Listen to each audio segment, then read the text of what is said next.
Hello दोस्तों, स्वागत है आप सभी का आपका अपना चैनल इस क्लासेज में। दोस्तों आज के सेशन में हम लोग क्लास 12th फिजिक्स का शॉर्ट क्वेश्चन देखने वाले हैं। वीवीआई शॉर्ट क्वेश्चन है, बहुत ही इंपॉर्टेंट है। तो दोस्तों अंत तक बने रहिए, वीडियो को स्किप मत कीजिए। प्यारे साथियों, आप लोगों से रिक्वेस्ट है कि आप लोगों ने अभी तक हमारे चैनल को सब्सक्राइब नहीं किया है तो वीडियो को लाइक करें, चैनल को सब्सक्राइब करें और बेल आइकन को दबा दें ताकि जितने भी अपडेट्स हो सबसे पहले आपके पास पहुंचे। और इस वीडियो को जैसे जैसे अपने दोस्तों में शेयर करिए और हमारे टेलीग्राम चैनल को भी ज्वाइन कीजिए, वहाँ पे आप लोग को पीडीएफ प्रोवाइड किया जाता है। तो साथियों अंत तक बने रहिए। चलिए सेशन को शुरू करते हैं।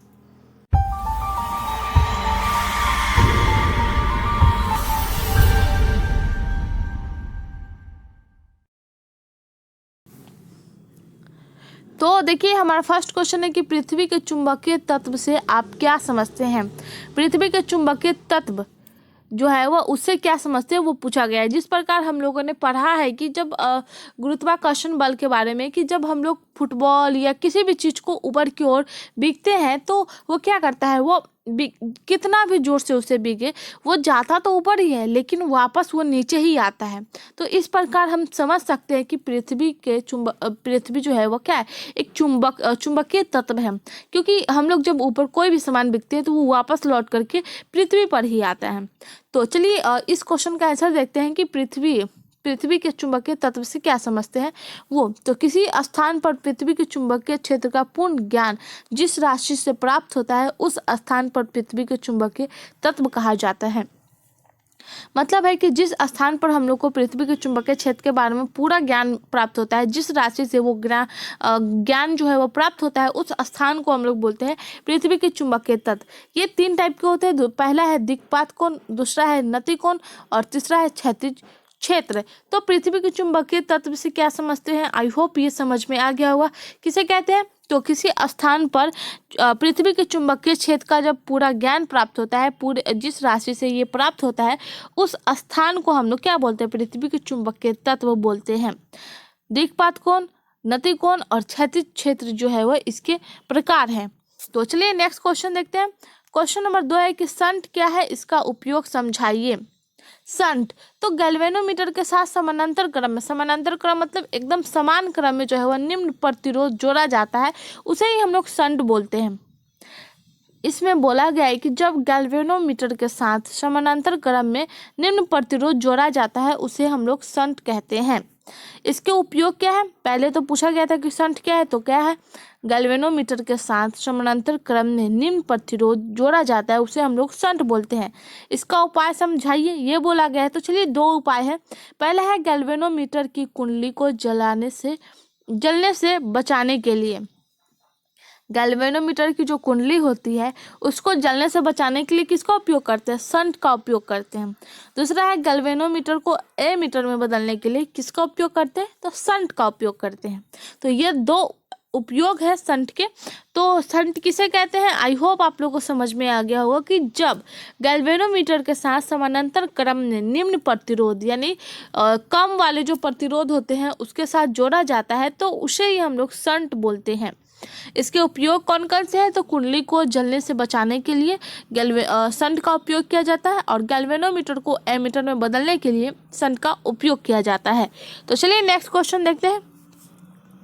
क्वेश्चन नंबर 3 है कि चुंबकीय आघूर्ण की एसआई इकाई तथा विमा लिखे। चुंबकीय आघूर्ण के बारे में पूछा गया है। तो चुंबकीय आघूर्ण का एसआई मात्रा क्या होता है, एम्पियर मीटर स्क्वायर होता है। इस क्वेश्चन में पूछा गया है कि चुंबकीय आघूर्ण की एसआई इकाई तथा विमा लिखे। तो एसआई मात्रा क्या है, एम्पियर मीटर स्क्वायर, और इसकी विमा जो हो जाएगा एम्पियर लेंथ स्क्वायर। क्या हो जाएगा, लेंथ स्क्वायर हो जाएगा, क्योंकि मीटर है तो ये लेंथ में चला जाएगा। तो इस क्वेश्चन में पूछा गया था कि आघूर्ण, चुंबकीय आघूर्ण की एसआई मात्रक है तो क्या हो जाएगा, एम्पियर मीटर स्क्वायर, और इसकी जो विमा है ए एल स्क्वायर। क्या हो जाएगा, ए एल स्क्वायर। तो ये हम लोग का राइट आंसर है। तो चलिए बढ़ते आगे। अगला क्वेश्चन है कि मंडूलन क्या है, इसके प्रकार को लिखे। मंडूलन निम्न आवृत्ति के संकेतों को उच्च आवृत्ति वाले संकेतों पर आरोपित करने की क्रिया को मंडूलन कहा जाता है। जो निम्न लोअर आवृत्ति के जो संकेत होते हैं उसको हाई आवृत्ति वाले संकेतों के संकेतों के ऊपर जो है वह आरोपित करने की जो प्रक्रिया होती है, क्रिया जो काम होता है, उसी को ही हम लोग मंडोलन बोलते हैं। ये 3 टाइप के होते हैं। पहला है आवृत्ति मंडोलन, दूसरा है काला मंडोलन और तीसरा है आयाम मंडोलन। तो मंडोलन क्या है? जो निम्न संकेत के मतलब निम्न आवृत्ति के संकेतों को उच्च आवृत्ति वाले संकेतों पर आरोपित करने की जो क्रिया होती है उसे हम लोग मंडोलन कहते हैं। 3 टाइप के होते हैं, आवृत्ति मंडोलन, काला मंडोलन और आयाम मंडोलन। नेक्स्ट क्वेश्चन देखते हैं। क्वेश्चन नंबर 5 है कि समविभवी तल के 2 गुण को लिखें। सम यानी समान विभव वाले जो तल होते हैं उसके 2 गुण को लिखना है। पहला है कि समविभवी तल के प्रत्येक बिंदु पर विद्युत क्षेत्र की दिशा हमेशा तल के लंबवत होती है। मतलब समविभवी जो तल होते हैं उसके प्रत्येक बिंदु पर जो होती है विद्युत क्षेत्र की दिशा हमेशा तल के लंबवत होती है। और दूसरा देखिए, दूसरा है कि समविभवी तल के प्रत्येक बिंदु विभव का मान समान होता है। विभव का मान क्या होता है? समान होता है। समविभवी यानी समान है। तो पहला तो हो गया कि ये जो है वो प्रत्येक बिंदु यानी समविभव तल के प्रत्येक बिंदु पर विद्युत क्षेत्र की दिशा हमेशा तल के लंबवत होती है, यानी मतलब लंबवत होती है। और दूसरा जो है वो समविभवी तल के प्रत्येक बिंदु पर विभव का मान समान होता है, एकदम बराबर होता है। 2 गुण कंप्लीट है। नेक्स्ट क्वेश्चन देखते हैं। क्वेश्चन नंबर 6 है कि कार्यफलन क्या है? किसी दिए हुए धातु तल से किसी इलेक्ट्रॉन को विमुक्त करने के लिए फोटॉन की न्यूनतम ऊर्जा को धातु का कार्यफलन कहते हैं। कार्यफलन किसे कहते हैं? किसी दिए हुए धातु मल से किसी इलेक्ट्रॉन को विमुक्त करने के लिए जो फोटॉन की न्यूनतम ऊर्जा होती है उसको धातु का कार्यफलन कहा जाता है। नेक्स्ट क्वेश्चन, क्वेश्चन नंबर 7 है कि धारा घनत्व से आप क्या समझते हैं? धारा घनत्व किसी चालक तार के प्रति इकाई अनुप्रस्थ परिच्छेद के क्षेत्रफल से गुजरने वाली धारा चालक को ही धारा घनत्व कहते हैं। इसे हम लोग जे से प्रदर्शित करते हैं। इसका ऐसा ही मात्रक क्या होता है? Ampere metre square. धारा घनत्व का एसआई मात्रक क्या आता है? Ampere metre square. इसे हम लोग जे से प्रदर्शित करते हैं यानी डिनोट करते हैं। तो धारा घनत्व किसे कहते हैं? किसी चालक तार से प्रति इकाई अनुप्रस्थ परिच्छेद के क्षेत्रफल होती है उसे गुजरने वाली धारा चालक को ही हम लोग धारा घनत्व कहते हैं। तो चलिए नेक्स्ट क्वेश्चन देखते हैं। क्वेश्चन नंबर 8 है कि प्रत्यावर्ती धारा क्या है? प्रत्यावर्ती धारा क्या है? तो प्रत्यावर्ती वह धारा है जिसका मान और दिशा समय के साथ आवर्त रूप में बदलते रहते हैं। प्रत्यावर्ती धारा वह धारा जिसका मान और दिशा जो है वह समय के साथ क्या होते हैं? आवर्त रूप से। मतलब अगर मान यहाँ है इस बार, तो दूसरा बार यहाँ आ जाएगा, तीसरा बार यहाँ आ जाएगा, चौथा बार यहाँ आ जाएगा। तो ये जो है वो आवर्त रूप में बदलती रहती है। यह धारा दृष्ट धारा से भिन्न होती है।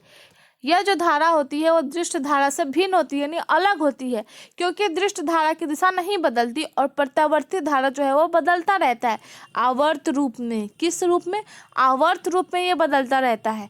लेकिन जो धारा अदृष्ट धारा होती है वह नहीं बदलता, कांस्टेंट रहता है, मतलब हिलता भी नहीं है, वह उसकी दिशा नहीं बदलती है। तो आगे देखते हैं। जब प्रत्यावर्ती धारा की दिशा आवर्त रूप से बदलती रहती है, मतलब जबकि प्रत्यावर्ती धारा की जो दिशा है वह आवर्त रूप में बदलती रहती है लेकिन दृष्ट धारा जो है वह नहीं बदलती है। तो प्रत्यावर्ती धारा किसे कहते हैं? वह धारा जिसका मान और दिशा समय के साथ आवर्त रूप में बदलता है उसे हम लोग प्रत्यावर्ती धारा कहते हैं। नेक्स्ट क्वेश्चन देखते हैं। क्वेश्चन नंबर 9 है कि ट्रांसफार्मर क्या है? ट्रांसफार्मर आप लोगों ने देखा होगा, खंभे में मतलब बिजली के जो खंभा होता है उसमें ट्रांसफार्मर लगे रहते हैं। कभी कभी वहाँ से फ्यूज उड़ जाता है तो लाइन मतलब बिजली जो है वो चली जाती है। तो ट्रांसफार्मर, उसी के बारे में पता करना है कि ट्रांसफार्मर क्या है। तो ट्रांसफार्मर इलेक्ट्रिक डिवाइस होता है। क्या होता है? इलेक्ट्रिक डिवाइस होता है जो विद्युत के माध्यम से चलता है। जो क्या करता है? विद्युत के माध्यम से चलता है। तो ट्रांसफार्मर क्या है? इलेक्ट्रॉनिक डिवाइस है, मतलब उसमें इलेक्ट्रॉनिक सब चीज़ होते हैं। वो इलेक्ट्रॉनिक डिवाइस है जो विद्युत के माध्यम से चलता है या इलेक्ट्रॉनिक एनर्जी को एक स्थान से दूसरे स्थान तक पहुंचाने का कार्य करता है। जिस प्रकार से ट्रांसफर अगर एक जगह लगा हुआ है तो वहाँ के चारों तरफ की जो मतलब गाँव होंगे या फिर चारों तरफ की जो रहने वाले मतलब जो क्षेत्र होगा चारों तरफ की, वहाँ तक जो है वो क्या है? ये बिजली को पहुँचाता है। ये इलेक्ट्रिक को एक मतलब इलेक्ट्रिक एनर्जी को एक स्थान से दूसरे स्थान तक पहुंचाता है। तभी तो मतलब अगर ट्रांसफार्मर एक गांव में 2 जगह लगा हुआ है तो पूरे गांव में बिजली रहती है। ऐसा तो है नहीं कि जहाँ जहाँ लगा हुआ है वहीं पे रहेगा और जहाँ जहाँ नहीं लगा है वहाँ नहीं रहेगा। तो ट्रांसफार्मर क्या है, एक एनर्जी है, इलेक्ट्रिक एनर्जी है, ताकत है जो एक स्थान से दूसरे स्थान तक विद्युत को पहुँचाने का कार्य करता है। क्वेश्चन नंबर 10 है कि गैल्वेनोमापी को वोल्ट मापी में कैसे बदला जाता है। गैल्वेनोमापी को वोल्ट मापी में कैसे बदला जाता है वो पूछा गया है। तो गैल्वेनोमापी के श्रेणी क्रम में बाह्य रूप से उपयुक्त उच्च प्रतिरोध जोड़कर वोल्ट मापी के रूप में व्यवहार किया जाता है। फिर एक मानक यंत्र से मिलाकर गैल्वेनोमापी के स्केल को वोल्ट मापी में बदला जाता है।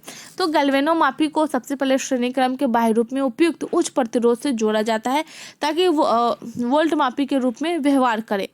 तो ये जब जोड़ा जाता है तो ये वोल्ट मापी के रूप में व्यवहार किया जाता है। फिर एक मानक यंत्र से मिला करके गैल्वेनोमापी के स्केल को वोल्ट मापी में बदला जाता है। अगला क्वेश्चन है कि चौक कुंडली क्या है।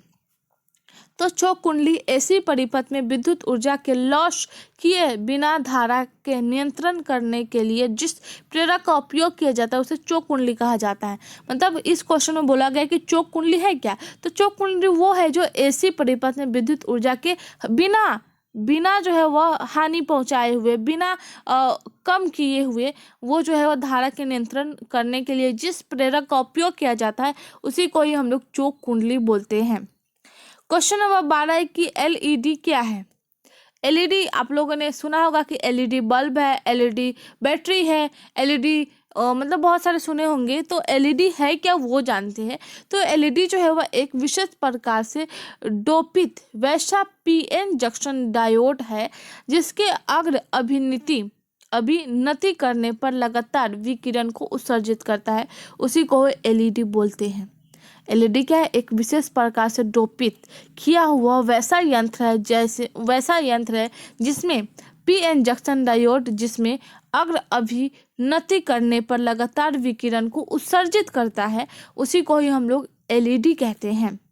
अगला क्वेश्चन देखते हैं। क्वेश्चन नंबर 13 है कि विद्युत चुम्बकीय प्रेरण के लेज नियम लिखे। चुंबकीय प्रेरण के लेज नियम को लिखना है। तो जब किसी कुंडली से संबंध चुंबकीय फ्लक्स में परिवर्तित होता है, यानी बदल जाता है, तो कुंडली में विद्युत वाहक बल प्रेरित हो जाता है। बदलते ही क्या होता है, कुंडली में विद्युत वाहक बल उत्पन्न होने लगता है, प्रेरित हो जाता है। तो प्रेरित विद्युत वाहक बल की दिशा इस प्रकार होती है कि यह प्रेरण के कारण ही विरोध करता है। ये जो है वह क्या है, विद्युत चुंबकीय प्रेरण के लेज के नियम है। अगला क्वेश्चन है कि स्थिर विद्युत परिरक्षण क्या है, इसका उपयोग लिखें। स्थिर विद्युत परिरक्षण क्या है, इसका उपयोग लिखना है। तो किसी निश्चित क्षेत्र को विद्युत क्षेत्र के प्रभाव से बचाने की प्रक्रिया को स्थिर वैद्युत परीक्षण कहते हैं। किसी निश्चित क्षेत्र को विद्युत क्षेत्र के प्रभाव से बचाने के लिए उस प्रक्रिया को ही हम लोग क्या बोलते हैं, स्थिर विद्युत परीक्षण कहते हैं। बिजली गिरने के समय बंद कार या बस में बैठे रहना किसी पेड़ के नीचे खड़े रहने की तुलना में अत्यधिक सुरक्षित रहता है। जब बिजली गिरती है, जब आसमान में आप लोगों ने देखा होगा कि बारिश के समय या फिर वैसे भी आंधी तूफान के समय जब बिजली गिरने का समय होता है, उस समय बंद कार या बंद बस में बैठे रहना जो है वह किसी पेड़ के नीचे खड़े होने की तुलना में अत्यधिक सुरक्षित है, क्योंकि चालक के अंदर विद्युत क्षेत्र शून्य होता है। क्योंकि चालक के अंदर क्या होता है, विद्युत क्षेत्र शून्य होता है और चालक के बाहर जो है विद्युत क्षेत्र जो है वह हाई टेम्परेचर पर होता है, अत्यधिक होता है। तो इसलिए जो है वह जब बिजली गिरती है उस समय कार या बस में बैठे रहना, बंद कार या बस में बैठे रहना अत्यधिक सही अच्छा है। ये नहीं कि कार चल रहा है तब बैठे हैं, उस समय जो है वह एकदम घातक हो सकता है। बंद कार होना चाहिए, उस समय वहाँ पर बैठे रहना जो है वह क्या है, अत्यधिक सुरक्षित है। क्योंकि जब कार चालू रहेगा तब जो है विद्युत क्षेत्र जो है अत्यधिक मात्रा में होगा, लेकिन बंद कार जो है वो विद्युत क्षेत्र शून्य होता है, उसके अंदर चालक के अंदर जो है विद्युत क्षेत्र शून्य होता है। तो ये रहे हम लोग का सही जवाब। तो बढ़ते आगे। क्वेश्चन नंबर 15 की प्रत्यावर्ती धारा को तत्कालीन मान क्या है। तत्कालीन मान पूछा गया है प्रत्यावर्ती धारा को। तो प्रत्यावर्ती धारा का तत्कालीन मान वह धारा है जिसके मान एवं दिशा समय के साथ आवर्त रूप में बदलते हैं, प्रत्यावर्ती धारा के तत्कालीन मान कहलाते हैं। वही क्वेश्चन है जो पहले हम लोगों ने देखा है। तो इसमें थोड़ा सा चेंजेस है कि प्रत्यावर्ती धारा के तत्कालीन मान क्या है और वहाँ पे कुछ और थे। तो ये जो है वो इसके मान और दिशा जो है समय के साथ क्या होता है, आवर्त के रूप में बदलते रहते हैं। इसे हम लोग प्रत्यावर्ती धारा को तत्कालीन कहते हैं, प्रत्यावर्ती धारा के तत्कालीन कहते हैं। तो प्यारे साथियों, आज का सेशन यहीं तक है। आई होप ये सेशन आप सबको पसंद आया है। तो आज का सेशन यहीं तक है। इस चैनल पे नए हैं तो वीडियो को लाइक करें, चैनल को सब्सक्राइब करें और बेल आइकन को दबा दें ताकि जितने भी अपडेट्स हो सबसे पहले आपके पास पहुंचे। और इस वीडियो को ज़्यादा से ज़्यादा अपने दोस्तों में शेयर करिए। तो आज के लिए बस इतना ही। धन्यवाद।